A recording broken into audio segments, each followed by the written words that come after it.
What actually makes a good maritime watch?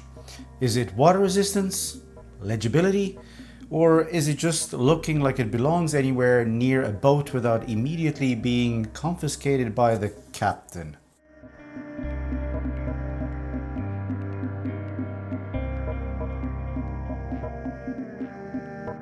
Today we're looking at the Marloe Sceptre S2 Regatta. This is a British microbrand automatic watch that claims to respect the sea without shouting about it or pretending it's been to the bottom of the Mariana Trench. And at £399, it's priced like it's a sensible sailor, not one who's just spent all his money at the Marina bar. So the big question is, does this watch actually earn its nautical credentials, or is it just cosplaying as a seagoing tool watch? Let's take a closer look. To understand this watch, you need to understand where it's coming from. The Sceptre range is inspired by a British naval heritage, including HMS Sceptre submarines and the world beneath the waves. And no, unfortunately, buying this watch does not grant you clearance to operate a submarine. The original Sceptre models focused on coastal toughness, surf, salt, and bad weather. With the S2, Marlowe essentially said, what if we made it tougher, but didn't turn it into a brick? Despite the toolish theme here, it has a fun yet purposeful look without looking like an in and out diver. Marlowe kept the bezel small and relatively flat to keep the overall look compact. By the way, you won't be measuring anything with that bezel, I'm just letting you know now.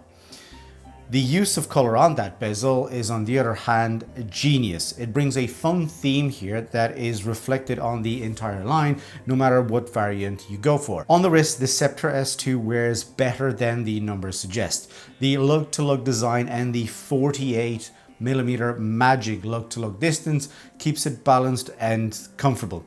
Anything beyond the 48mm, and as a brand, if you're designing lugs or watches that have a bigger distance than 48mm, you're just looking for trouble. Or as they say on the sea, you're going in uncharted waters. The variant that I have here today comes on a blue FKM strap that is just a match made in heaven. Plus, it is super comfortable. You have a lot of colors available on the website on the FKM option. Plus, you can actually have this on leather or on metal. Less for us watch nerds to complain about, so you have a lot of value for money, as they say, and a lot of options. In terms of case finishing, I won't spend too much time on it because there isn't anything too flashy going on. Literally, it has a matte finish that is not shouting for attention in any way. Which is great in a way, because anything shiny paired with those bold colors on that watch would literally draw attention in all the wrong reasons. Taking a look at the dial, it is crisp, it is clean, and super legible. High contrast indices, strong hands, and a chapter ring that actually earns its keep. What I love about Marlowe is that every single element on the watch is inspired by something. The hands, for instance, are propeller style, so they're inspired by propellers, and they do this all across the board on all the other watches. It even includes cardinal marker indices inspired by the radioactive symbol, so 3 triangles and a circle alongside polished steel frame batons, all filled with super luminova for exceptional visibility. On the variant that I have here, the colors lean nautical, but it is fun. It's like someone who enjoys sailing, but doesn't insist on telling you everything about it in the first 30 seconds. Let's take a look at some specs that you really care about. We have a 42mm case diameter, which is sporty, but it's not offensive. We have a 12.6mm thickness, present but not too angry. We have 200 stated water resistance with a screw down crown. We have a sapphire crystal with anti-reflective coating. In terms of movement, we have the Miyota 9039, which is a high beat, hacking and hand winding movement, and it is refreshingly drama free.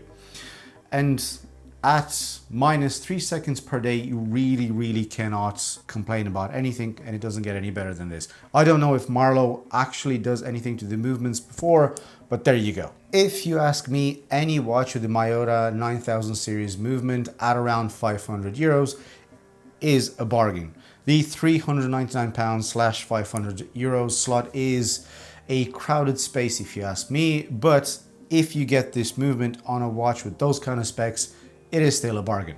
What sets the Sceptre S2 apart is, in my opinion, the cohesion and the unmistakable Marloe DNA. And what Marloe does with every single watch, it has a defined identity. It knows what it is, and more importantly, it knows what it isn't.